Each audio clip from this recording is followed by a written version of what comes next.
Hey everyone, hopefully you can all hear me. Welcome to the first Sunday session we're doing. This is somewhat of a trial, but it looks like there's a good turnout to be fair. Bit skeptical about people giving up a little bit of their weekends. It's not much, but a little bit to join a meetup, which is usually during the week. So thanks everyone for coming along. Like I say, it looks like a decent turnout so far. We had about 60 tickets gone on Meetup. Usually half that to get the general number that you'll get coming along. But I mean, this recording will stay on our YouTube channel anyway, so anyone missing out today can always kind of jump in and see what's up afterwards. So yeah, thanks a lot for joining in. We'll kick off in the next couple of minutes. Obviously today we're joined by Jon Yablonski from Detroit, who is a product designer. He and you'll have known from our post as well. He's not long ago written The Laws of UX, along with O'Reilly, and we're giving away a few copies of that today. So I see a lot of people have already kind of joined in on that. So by the end of the session or the event, we'll kind of see who's kind of getting those copies. We've got 2 physical copies which will be kind of dispatched through Amazon. So it's just a case of us getting those 2 people's details. We've also got 5 copies, thanks to John and O'Reilly, to give away that are digital copies. So 5 people will be able to kind of get the link out to those digital copies. There's also a special link to O'Reilly's learning platform that John shared with myself, which we can put in the chat, and it gives this group here kind of a discounted access to O'Reilly's learning platform. So I'll share that in the chat just now. So you can look into that, and if you've been looking at O'Reilly kind of plans or pieces of training in the past or are going to look just now, check them out, and you've got that kind of discount link right there. Like I say, we'll kick off in the next couple of minutes. I see there's about 21 viewers just now, one of which is probably myself. And that should trickle up a little bit more. So for those who are new to this, I see a couple of new names. IXDA is the Interaction Design Association, and it's a global association, effectively a community of designers and people related to design or interested in design. And this is the Scotland chapter, and predominantly we work out of Edinburgh. So our base here is Edinburgh, obviously, but we've got speakers like John, who is from the States, which is quite exciting. Usually we have local people kind of jumping in and kind of sharing case studies and whatnot. So it's always good to kind of get that extra long distance perspective on design, especially from someone as I'd say acclaimed as John, who's got a good track record from his past positions. He just moved into a new position as well. So a lot of interesting things going on there. Yeah, just watching the numbers kind of tick up now. Tell you what, we'll kick off just now. I'm recording names for the kind of giveaway on the book side as we're going along, so we'll get that list set up. And then, like I say, at the end of the event, we'll kind of choose names from there randomly and just give access to those physical and digital copies of the book. So I'll introduce John just now. Hi, John. Good morning or good afternoon. Yeah. It's early morning for you. It's a little kind of just after afternoon for us. I appreciate you kind of doing this, especially with the time difference. Of course, happy to be here. I think if there's one great thing that's come out of the pandemic is really the ability to kind of branch out and meet groups on other sides of the planet, which I think is kind of a new phenomenon. It's, this is kind of in the past it would have been, like you said, local speakers and that kind of thing. So it's a great opportunity to meet new people across the globe. So I'm happy to be here. Yeah, excellent. No, it's great to have you. Especially from, I mean, Detroit. Is it still Detroit you're in with a new job?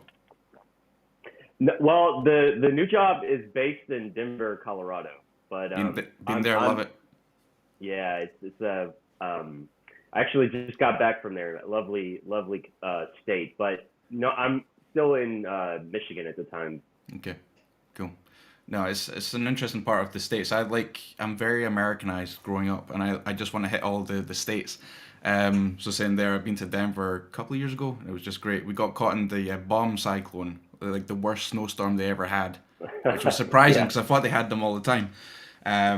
But Detroit or Michigan overall is somewhere that I'd really like to go, especially because one of my favorite movies, as you can probably see behind me, is Beverly Hills Cop.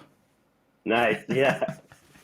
Nice. Um, yeah, no, it's great to have you. And kind of the different perspective, like I was saying, from a designer, product designer in North America, we always see slight differences, but also the fact that you're so passionate about the role that you've went the lengths to create an O'Reilly book, and also the last post you held was in um, is it vehicle, the new Yeah. infotainment systems.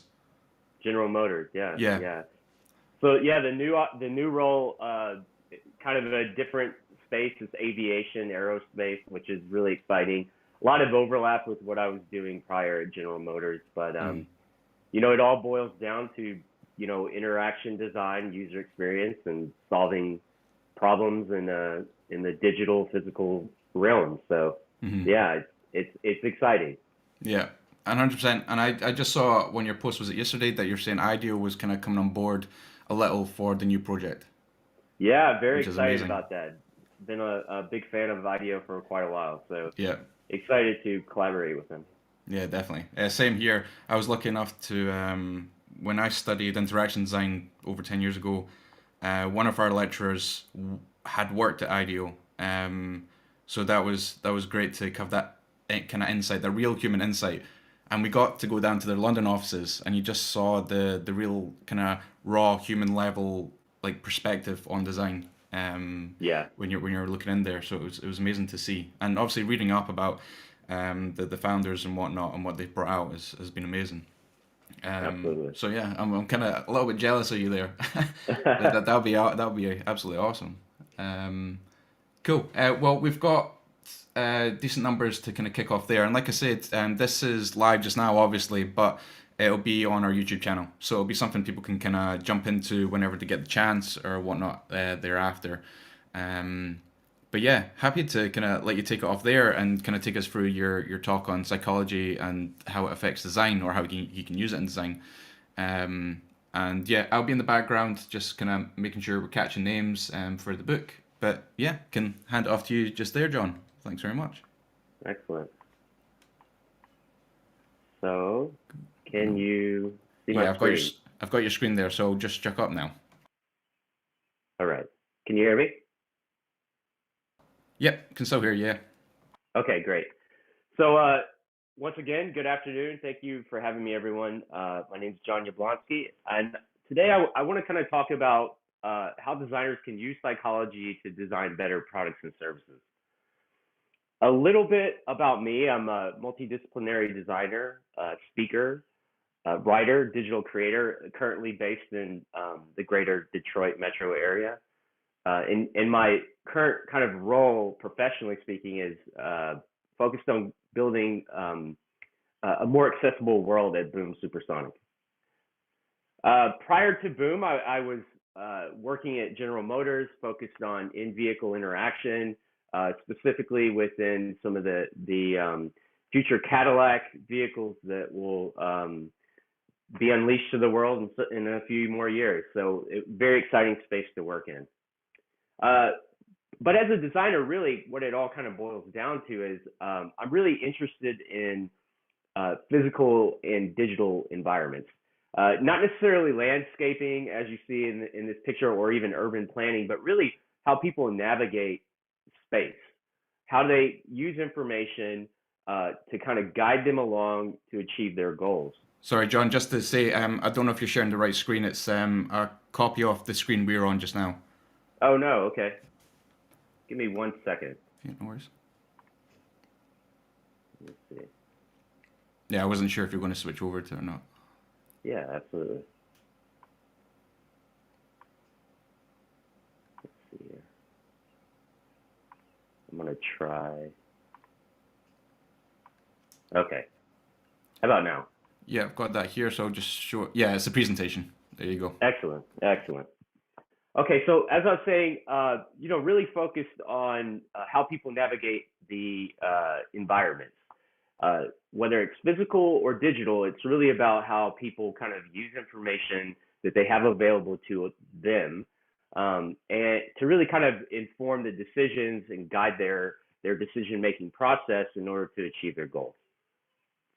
And this is what really kind of drove me to create this project that I launched in early 2018 called Laws of UX. And as a designer, it was really kind of I was motivated by really kind of diving into this intersection of psychology and where that overlaps with user experience design.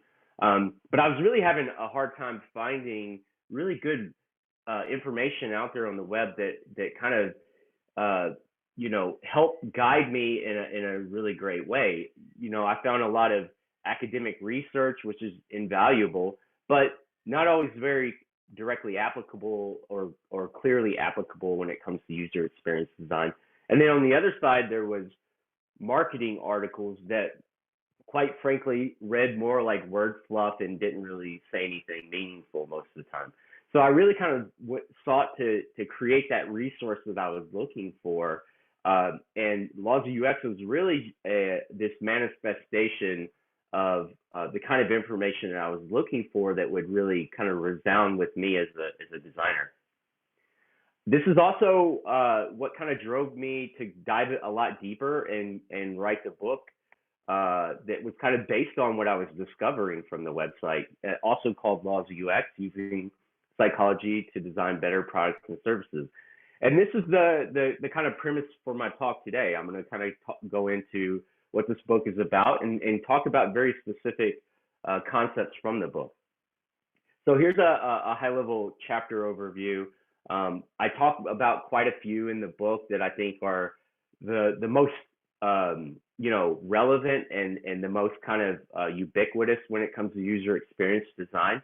But I also kind of round out this book with a dive into what that ethical responsibility is when you talk about psychology and design, and then also how can we practically apply these concepts in our practice as designers. So I'm going to kind of talk about a few of my favorites today, beginning with Jacob's Law, and we'll also look at another one, Hick's Law, and then Peak End Rule will be our final one. And then I also kind of want to touch on those last two chapters that I spoke about, where, the ethical responsibility that we have as designers when it comes to using psychology in design. And then finally, how we can apply these principles in our everyday practice. So beginning with Jacob's Law, users spend most of their time on other sites. This means that users prefer your site to work the same as all the other sites they already know. Now, this was coined by Jacob Nielsen in 2000, and Jacob was really referring to the internet at the time, so websites. But I think it's easy to kind of zoom out and realize that this is more broadly applicable to really any interactive experience. And the reason for that is because the underlying psychology concept to Jacob's Law is what's known as a mental model. So a mental model is what we think we know about a system, especially about how it works. It's how we use the knowledge we already have from past experiences when we're interacting with something new. I point out quite a few examples in the book, but this is probably one of my favorites. This is, on the left, you have an Apollo mission control panel, and it's adorned with the kind of controls we're all, pretty familiar with at this point.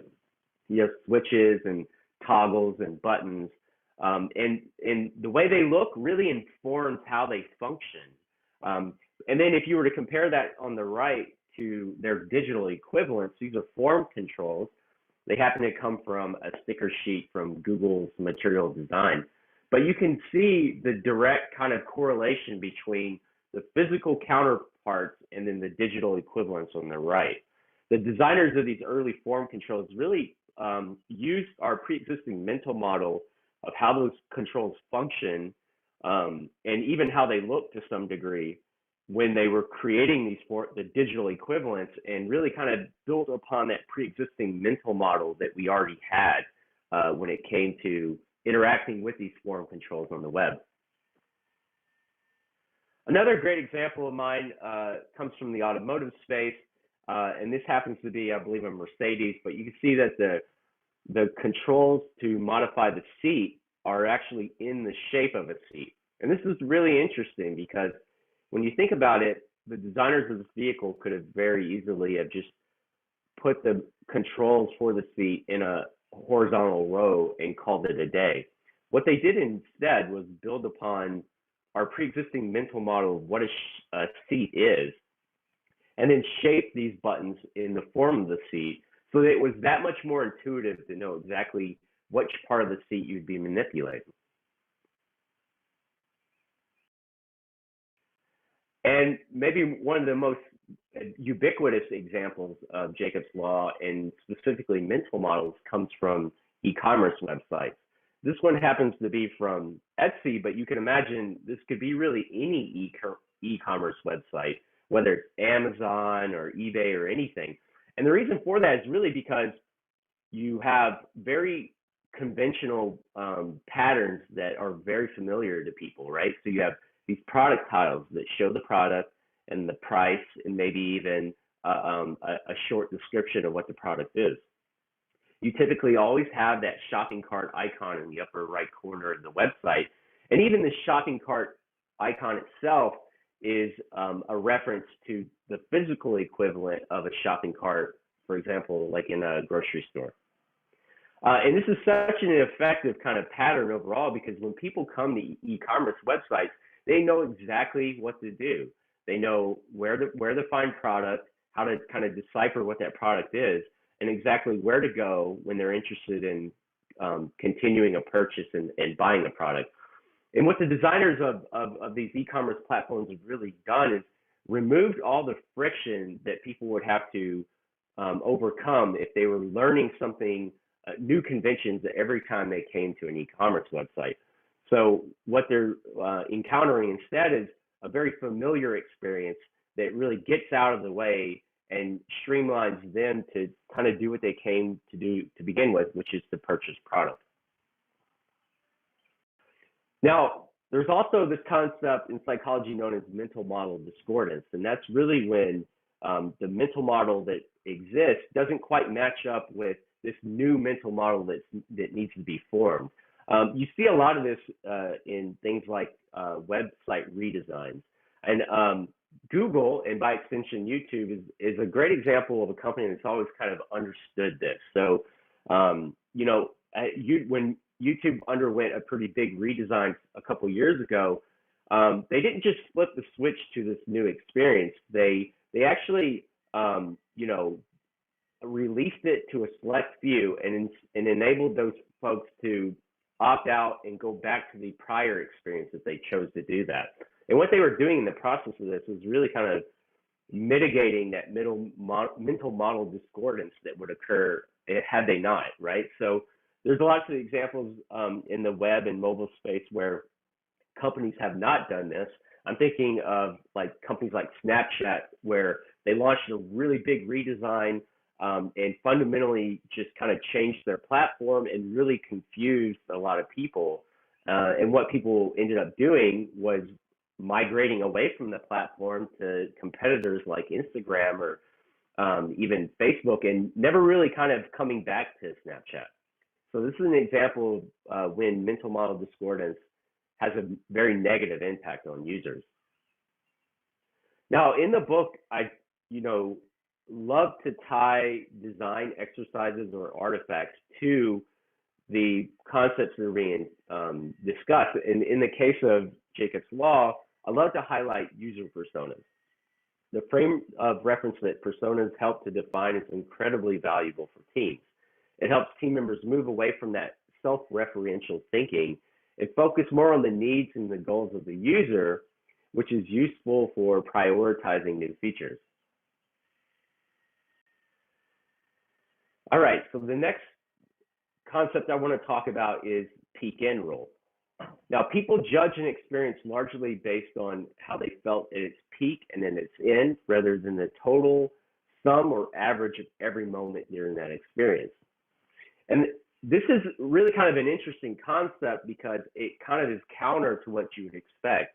you would expect people to kind of very logically look at an entire experience, whether it's in a physical environment or a digital experience, and kind of average out the entirety to kind of form an opinion of how useful or valuable or how likely they would be to repeat that experience again.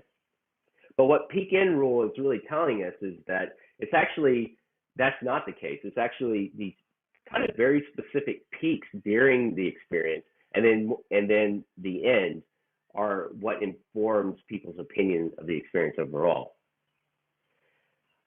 The fundamental psychology concept underneath peak end rule is what's known as cognitive bias, which is systematic errors of thinking or rationality and judgment that really they influence our perception of the world and our decision-making ability. They work like shortcuts that increase our efficiency by, really enabling us to make really quick decisions without needing to thoroughly analyze each and every situation. Now, the peak end rule kind of had its origins in this study by a psychologist known as Daniel Kahneman called "When More Pain is Preferred to Less, Adding a Better End." And what Kahneman and his associates did in this study was to split participants into two distinct groups. Trial 1, who stuck their hand in pretty cold water for about 60 seconds. And then trial 2, which stuck their hand in the same temperature water for the same amount of time, but then stuck their hand in slightly warmer water for an additional 30 seconds. And what Kahneman discovered was that it was actually the second trial, trial 2, which were the folks that had their hand in the water the longest, were actually the ones that looked upon the experience more favorably overall. And after repeating this study in multiple ways and with different participants, what Kahneman discovered is really what was happening was people were locking into that kind of later half of the experience, and really kind of that helped to inform overall how they really felt during the experience, even though they had their hand in the water longer. Now, when you think about this in the context of the digital space, there's lots of really great examples, but probably my favorite come from MailChimp, the newsletter provider service. And here's a screenshot of, when you use their service and you've constructed your newsletter and you're about to send it off to your subscribers. If you've ever encountered this kind of experience, it can be kind of stressful because with email, there's obviously no take back. So you stress about, spelling errors and the accuracy of information. And MailChimp really kind of realizes this about their service.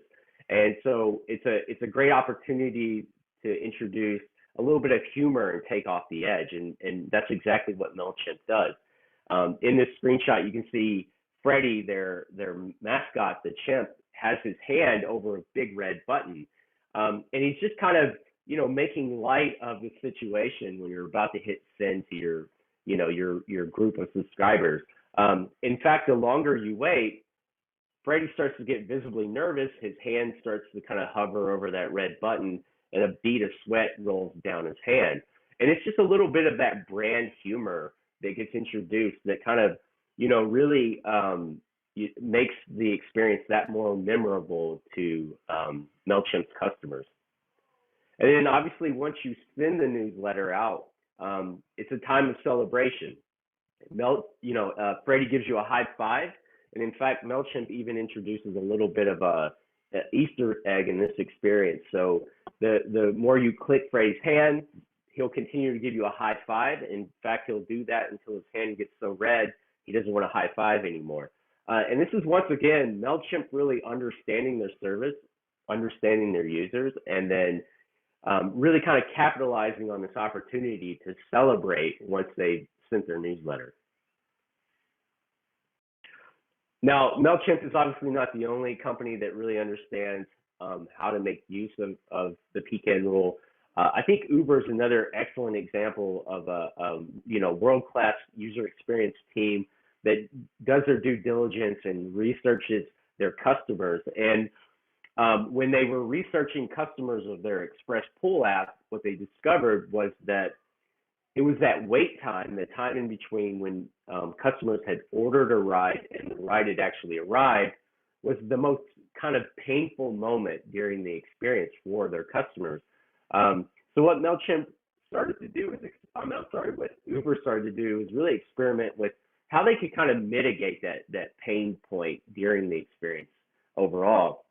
And so they started to introduce things like operational transparency, where the driver was, what the driver was in, who they were, and introduce some kind of delightful animations that help make discovering this information a little bit more engaging. And then finally, showing the actual progress is a very clear visual element in the experience, how close they were and how likely, how much time it would take for them to be at your location.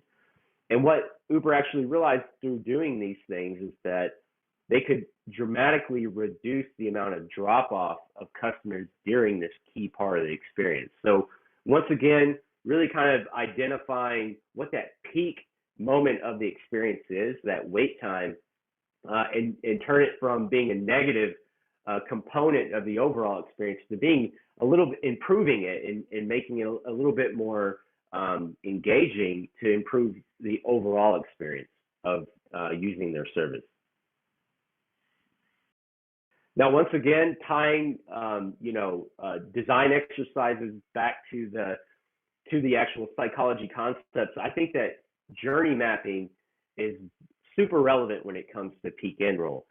It's invaluable for visualizing how people use a product or service through the narrative of accomplishing a specific task or goal. Now, as a designer, I'm a very visual person, and what I really love about journey mapping is that it gives us that very linear visual artifact where we can actually start to see through the qualitative feedback where exactly people are during this experience, right? What are those peaks, whether it's a positive peak or a negative peak? Where are those throughout the timeline, the phases of this experience? And then really what led up and how the end experience is. And these are the points where you really want to capitalize on to improve the experience overall. All right, so the last one I want to talk about is Hicks Law, which states that the time it takes to make a decision increases with the number and complexity of choices available. The core psychology concept when it comes to Hicks Law is known as cognitive load, which generally refers to the amount of working memory resources. More specifically in interaction design, it refers to the amount of mental resources needed to really understand and interact with an interface. I love this chart because it really is so simple, but it describes really what Hicks Law is all about. So in the top one, you'll see that reaction time is proportionate to the options available. In other words, the more things that are in front of you, the longer it takes for you to react or make a decision. And then below, also very relevant to Hicks Law is the idea of working memory. In working memory kind of almost exists kind of like computer RAM. So you have a finite amount of space available. And the more slots of memory that you occupy with data, the kind of slower the system starts to run, right? Just like if you have a computer running a lot of applications at one time and it starts to slow down, but once you kind of close some of the applications, it speeds back up. Well, it turns out our working memory works very much like this. Now, when I start to kind of draw from examples, one of my favorites comes from the physical realm, and that is these universal remotes, which are very complex, and thankfully are kind of going away in favor of, smart remotes. But these kind of universal remotes have a lot of buttons on them, and even folks that are familiar with these can kind of get bogged down, slowed down with finding the exact button that they need. And this has led to a very interesting phenomenon on the internet known as grandparents remotes, which is really when grandkids or sons and daughters tape off all the buttons that are not relevant for their grandparents, and really kind of help simplify that experience for them so that they can find the button they're looking for on the remote faster. Now, these remotes, like I said, stand in pretty stark contrast to the remotes that we're a lot more familiar with these days, which really kind of help simplify the amount of controls that are on the remote and makes the reaction time to selecting the button you're looking for much, much quicker. Now, if we were to move into the digital space, there's lots of great examples as well. One of my favorites comes from onboarding, and one of my favorite onboarding experiences actually comes from Slack, the messaging app. So if you've ever onboarded to Slack, you're greeted by a very simple kind of application frame, and you have an automated bot, Slack bot, who reaches out and asks you to type something. Really what they're doing when they do this is to kind of progressively onboard you into the experience by teaching you the core function of the app right away. So they're not dropping you in and giving you the tour of all the features all at one time, which most people just kind of click through anyways and don't pay any attention. What they actually do is onboard you by teaching you how to use the core functionality of the application. And it's only once you've done that that you start to kind of get opened up and introduced to additional features that are in the application. And Slackbot will respond to you and kind of help coach you along in using the application overall. Another really good example of this is the Google homepage, which has remained unchanged for quite a while. And the reason for that is how effective it is. All it really is an input, a search input. There's not very many options outside of that. And it's centered right in the center of the screen. And really what this is doing is getting you to enter a key phrase or keyword that you're interested in searching the internet for. And it's only once that you've done this that you get opened up to all these additional kind of options to filter and then results, obviously. What really Google has done such a good job of doing here is to kind of reduce the cognitive load required to really commit to a search by really simplifying it to just being that search input. And then once you've committed to that search input, you're kind of progressively opened up to more options so that you can kind of filter down to what exactly you're looking for. Once again, tying design exercises or artifacts to these individual kind of concepts from psychology, I think card sorting is incredibly valuable in the context of Hicks' Law. Really because it's great for figuring out how items should be organized according to people's mental models by having participants organize topics within groups that make the most sense to them. So, as designers, you probably built out a navigation system based on whatever you think makes the most sense. But what card sorting really does is provide a valuable tool for understanding how people would actually understand that kind of information architecture. And it gives you very valuable data when it comes to how that menu, navigation, for example, should be organized according to how people actually kind of think of these categories and how they would go about finding a very specific subcategory within this larger kind of context. I spoke about earlier, this kind of importance of the ethical responsibility, which I think you have to really kind of address when you're talking about human psychology and interaction design or user experience design. I think it's critical that we consider how products and services have the potential to actually undermine the goals of the people using them. I talk about in the book, the kind of origins of behavioral psychology, which really kind of started with psychologist B.F. Skinner and this little contraption known as an operant conditioning chamber, also known as the Skinner box.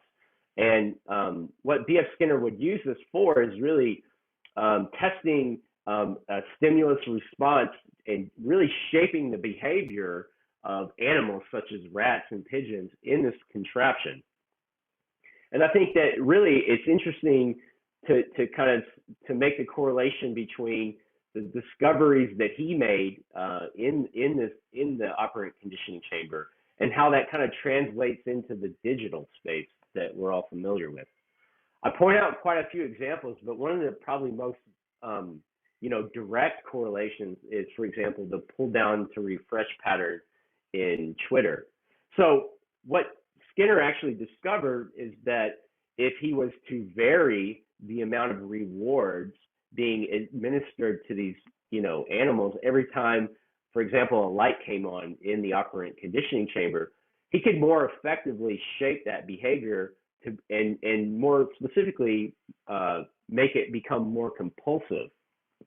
And when you kind of make that comparison to the digital space, it's exactly kind of what you see in something like the pull down to refresh pattern, because every time we do that, we're getting something different. We never really know what it's going to be. It's variable. It's a variable reward each and every time. It could be a photo that we're tagged in. It could be posts from someone that we follow, or it could be an ad. The point is, it's always something different. And the pull down to refresh is a very effective pattern in kind of shaping that compulsive kind of interaction. Another really great example of this can be found, for example, with the autoplay pattern that you can find on services like YouTube or even Netflix. And this really kind of shapes our behavior in that, most people are really less likely to interrupt this once it's already underway. And that's what makes it such an effective, kind of mechanism. It auto plays the next video, which can quickly lead to, a little bit of a rabbit hole of video watching. And that can very easily kind of take people away from what their ultimate goal in an application might be. I know, especially in the last year or so, have done a lot more binge watching than I would have otherwise because of this pattern specifically. And I think it just begs the question, what could people be doing better with their time instead of, watching endless amount of videos in your application? And then, another example of this is the ubiquitous like button. This happens to come from Facebook, but, it's found its way in different forms in all the social media platforms. And I think it really speaks to the need that we have as human beings for social affirmation, right? When we put something out there, we're kind of, in a way, making ourselves a little bit vulnerable. And when people kind of validate that through the like button or a heart or whatever it may be, they're really kind of validating that vulnerability in a way. And it speaks to this innate need that we have as human beings to kind of be accepted by our broader group. I think all this kind of ladders up to something that's really important to consider in the tech space, and that's that, we've been told to move fast and break things. And, we've done exactly that. We've moved very fast and we've broken a lot of things. And now it's time to kind of reconsider that approach, because the research is catching up and it's signifying that there's a lot of problems with this approach. In fact, shaping human behavior through technology isn't always a really good thing, and it actually can be the antithesis of what we should be doing with technology, which is really kind of augmenting human ability and supporting them to achieve their goals. But what we find more often is that technology is kind of replacing those goals. I love this chart by Jesse Weaver that highlights organizational focus over time, because really it kind of highlights something that we encounter in digital teams all the time in this, that we start off with really kind of focused on human-centered problems. We're solving something that we're solving something that is directly correlated to human needs, right? And then over time, those start to kind of slowly be eroded and replaced with business-centered problems. So essentially, driving goal, driving time on site, driving, average monthly average users, whatever it might be. Those human goals start to be replaced by business goals, and this kind of becomes a fundamental problem for technology and for designers. I think it all kind of ladders up to something that's important to highlight here, and that's that quantitative data tells us a lot of useful things. It tells us how much time people are spending on a website, how many how many daily active users that you have or monthly active users, how many people are subscribing to your newsletter, etc. What it's not really telling us is why people are behaving a certain way, or how that product or service may be impacting their lives, right? It's what quantitative data is not really telling us is like, did those people achieve their goals when using your product or service? And that's why I think, qualitative data is very, very important. It's that kind of voice of the user, how a product or service actually is impacting them and helping augment their capabilities as a human. I talk a lot about this in a project that I did not too long ago called Humane by Design, which really kind of gives that guidance for designing ethically humane digital products through these patterns that really kind of focus more on user well-being. So if you're interested in that kind of thing, I would recommend going to humanebydesign.com. And this was a really kind of fun project to really explore what interaction patterns and that can really help to kind of slow down that behavior shaping that kind of goes into a negative spin, and really kind of stay centered around ethically humane kind of patterns that kind of really help to reinforce people their goals and objectives when interacting with a service or a product.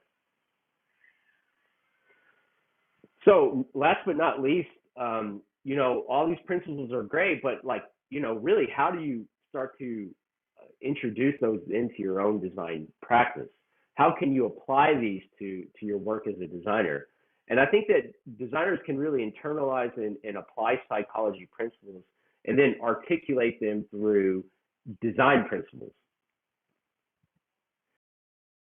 One of the things that's been absolutely fascinating to see from Laws of UX is, from day one, I wanted to create posters that people could have available to them for free and print out from the website and put up in their space, put them up on their wall, and really use those to really initiate ignite conversation amongst their colleagues, right? So whether it's kind of informing design critiques or just serving as a useful visual reminder in their space of these kind of psychology principles, I think it's been really fascinating to see pictures from all over the globe come in with these posters on the wall. And that's certainly one way to kind of internalize the psychology concepts in your practice as a designer. Another way, maybe a much more effective way, is to do that through design principles. I give quite a few examples in the book, but here's one that I'll talk about now, and that's, take, for example, clarity over abundance of choice.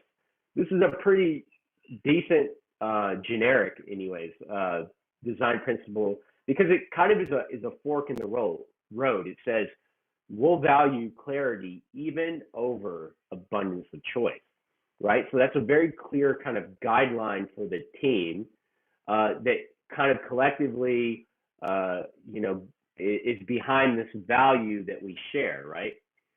What's interesting, though, is once you kind of start to reinforce that with, a psychology heuristic, say, for example, Hicks' law, we know that the time it takes to make a decision increases with the number and complexity of choices available. So now you have a principle and you have a law, so to speak, that kind of reinforces that principle.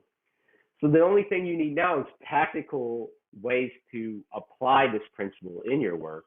And that's where rules come in handy. So to achieve this, we must, one, limit choices to no more than 3 items at a time, and two, provide brief explanations when useful that are clear and no more than 80 characters.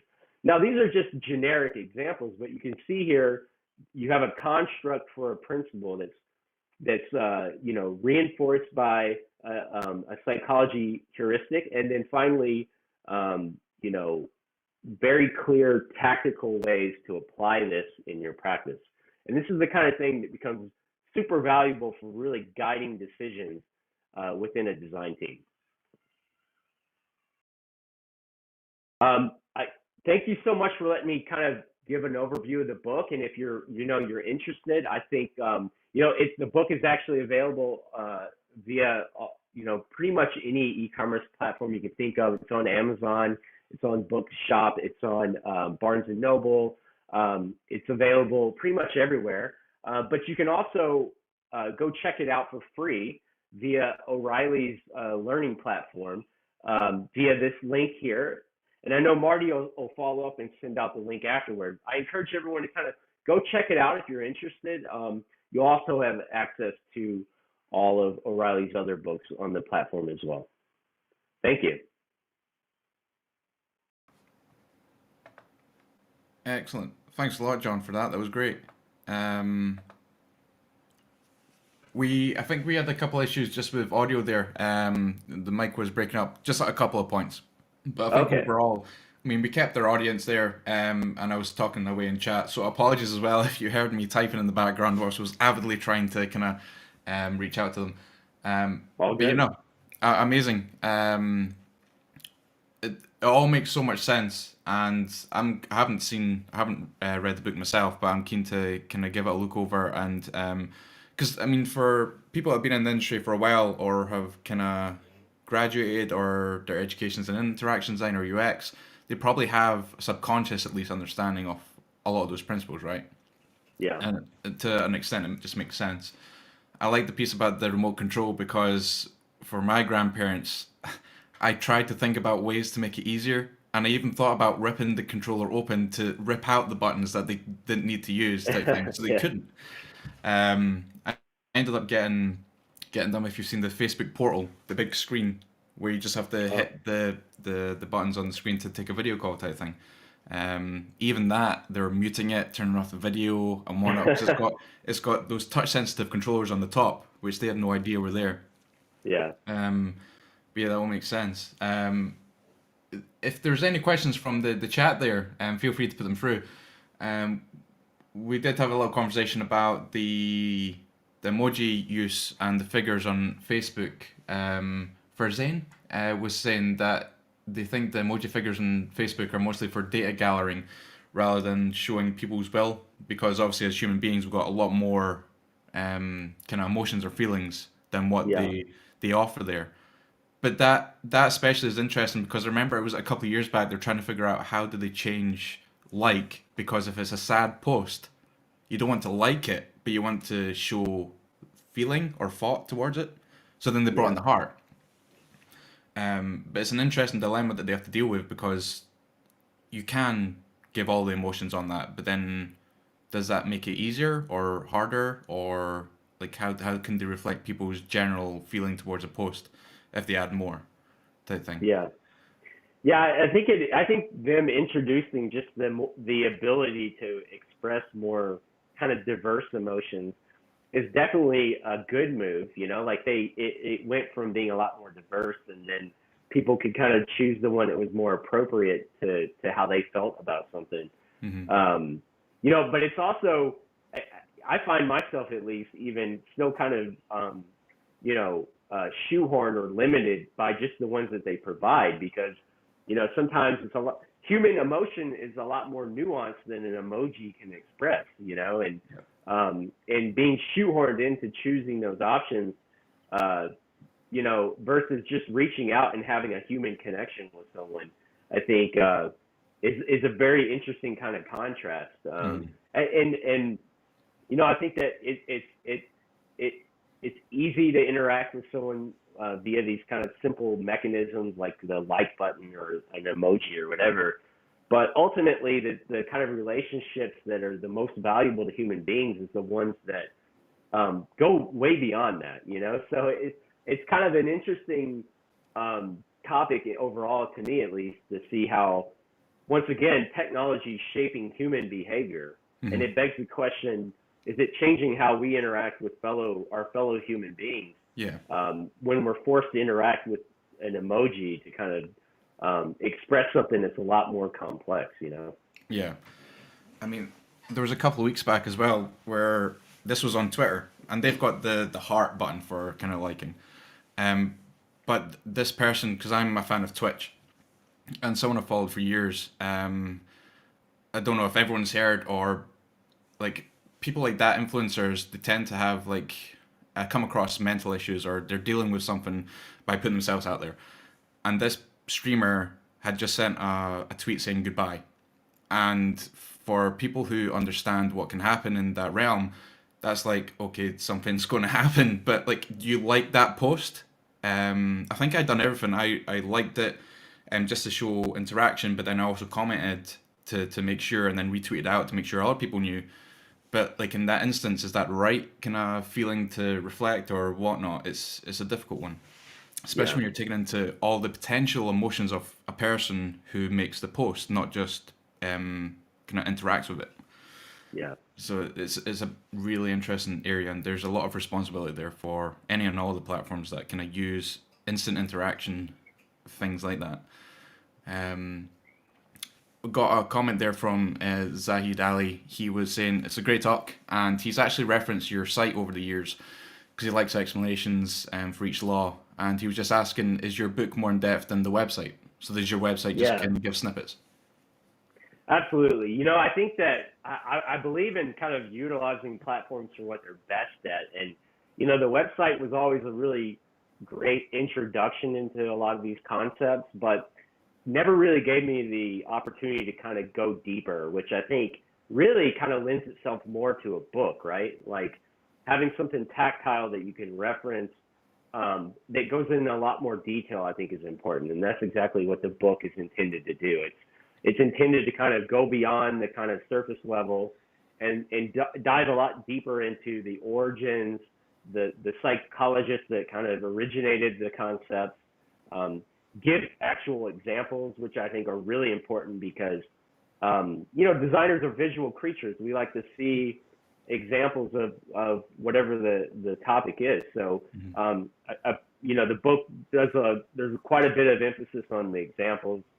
Real world examples we're already familiar with, and then of course there's you know, how these principles can be applied, kind of and the kind of gotchas with each one. And you know, the other thing that I covered in this talk that's not on the website is really you know, basically what are the kind of tertiary kind of topics, you know, what are the things that are related in a more indirect way. I'd like to cover those, and you know, so it's once again, it's just really this ability in the book to kind of go much deeper, which was important for me. Excellent. And I've seen like a couple of graphics. Do you have the laws in kind of card form, like method cards, or is that just a you know? I've been asked about that many times before, and I've never seen a service that I really liked in terms of like being able to do that up to the quality that I like. But it's definitely been something I've considered over the years because I could see how like you know, like flashcards would be incredibly valuable for someone. And I really, one of the motivations behind this project to begin with was to create these kind of artifacts that would help people. And much of that effort focused on posters and then later a book. But the cards is a really interesting one in that they're so kind of small and can be, you know, stored away anywhere, and something I'm seriously considering. Yeah. Have you seen the ideal cards, the method cards? I have, yes. Yeah. They did a great job with those. Yeah, I mean they were across the wall at my university. I ended up buying a pack myself just for reference because I love the use of method cards. But yeah, they're really interesting and very tangible just to take along to like kind of like a client meeting or something to get across a point. Um, Absolutely. but yeah, I've got another question there in the chat. I don't know if it says show on stream here. I can show on. So given UX is intrinsically about manipulation, both good and bad, and mostly acts affect beneath the conscious awareness of users, should dark patterns be policied? And if so, how? Or police, sorry. So the use of dark patterns, should that be kind of more like a law within design against that? Yeah, I mean, I think it kind of almost in a way already is. I think people kind of are. I think there's been an awareness kind of built around dark patterns and just that kind of highlighting why what they are and where they are.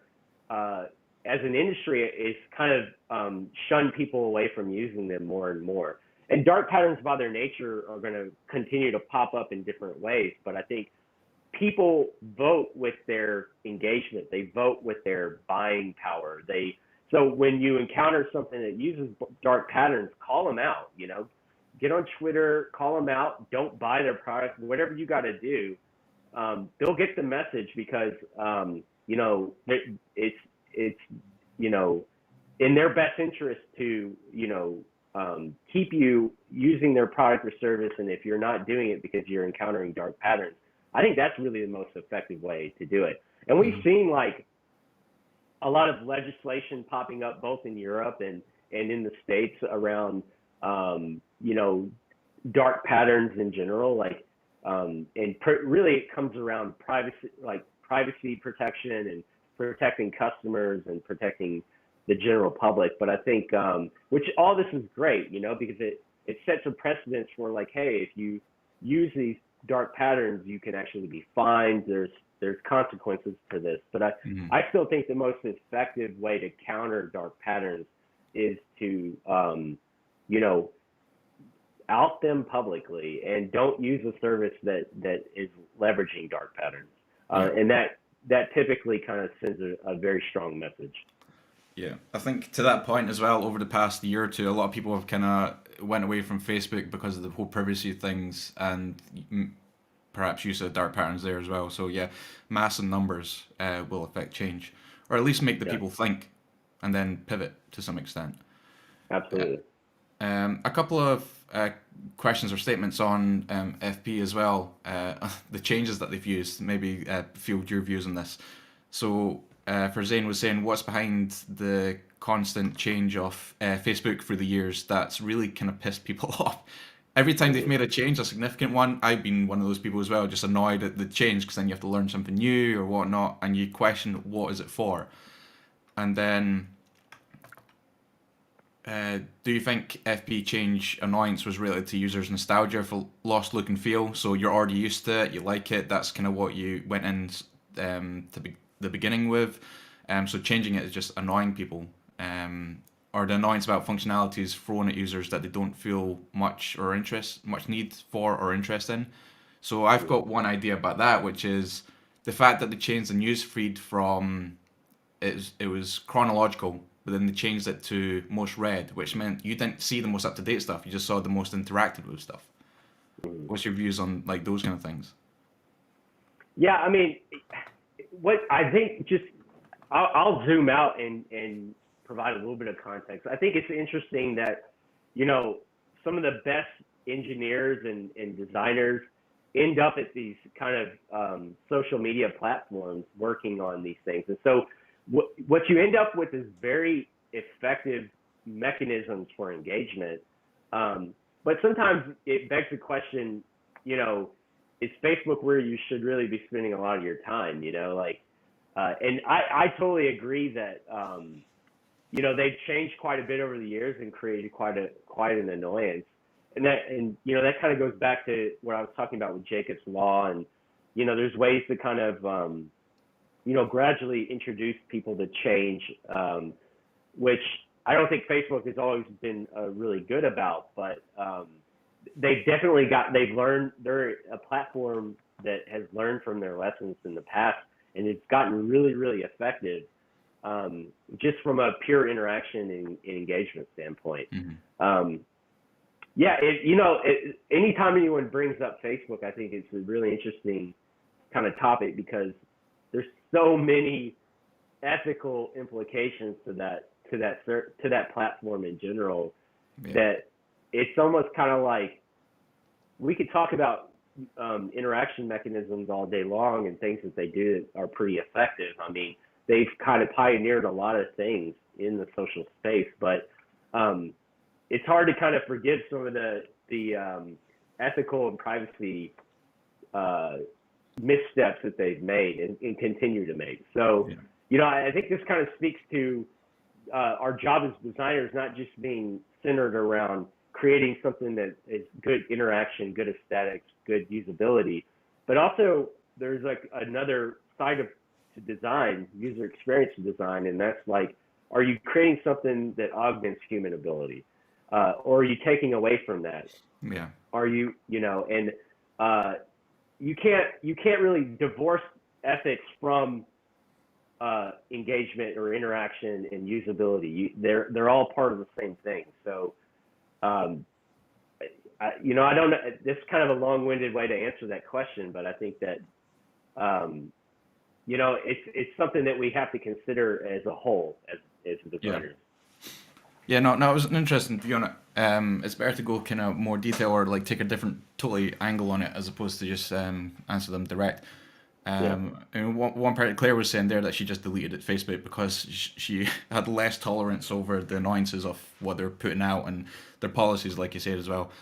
And I don't know how many people in the chat or the broadcast have Oculus, the newest one, but you need a Facebook account to use it, which is one of my peeves. I don't have much of an issue with Facebook.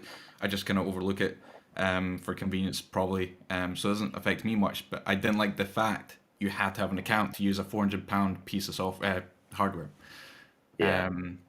And Zaid hit on the head as well, saying that it's amazing how quickly new things become the norm anyway. You're annoyed as a user for like a week, and then it's just your normal.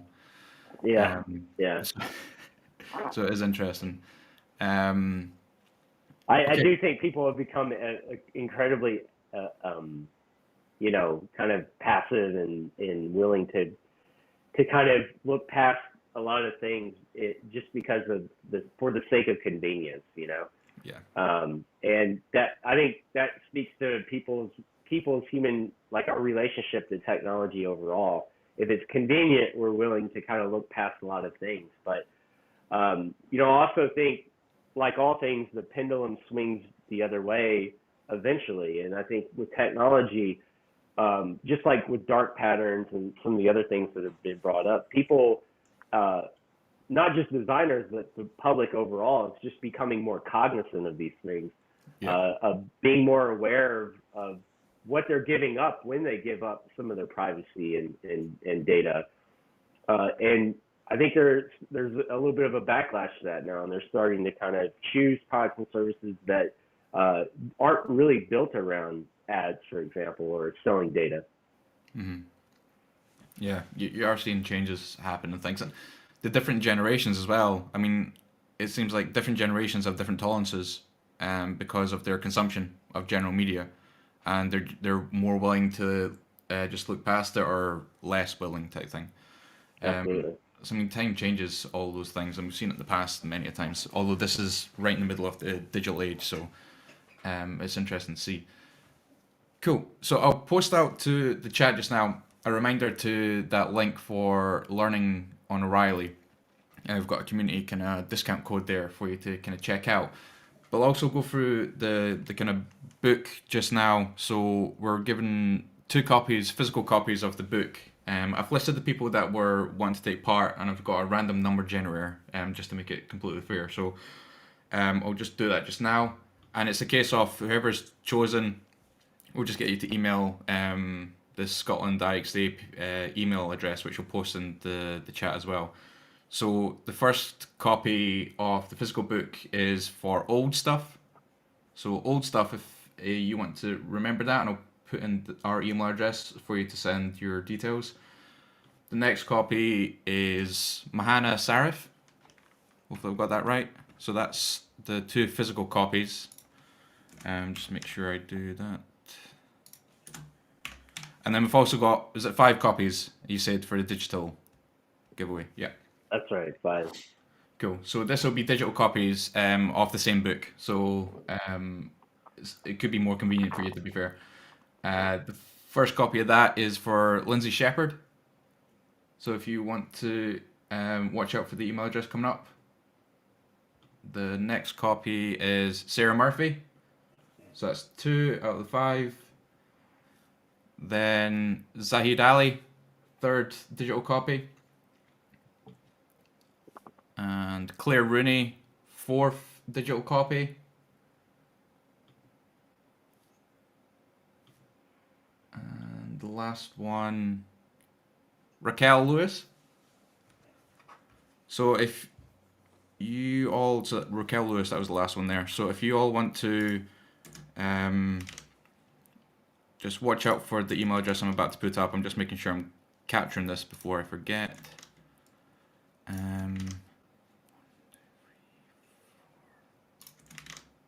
Cool. Right. So if for the physical copies, if you guys want to email us your address to this email address, scotlandIXD.org, that's right.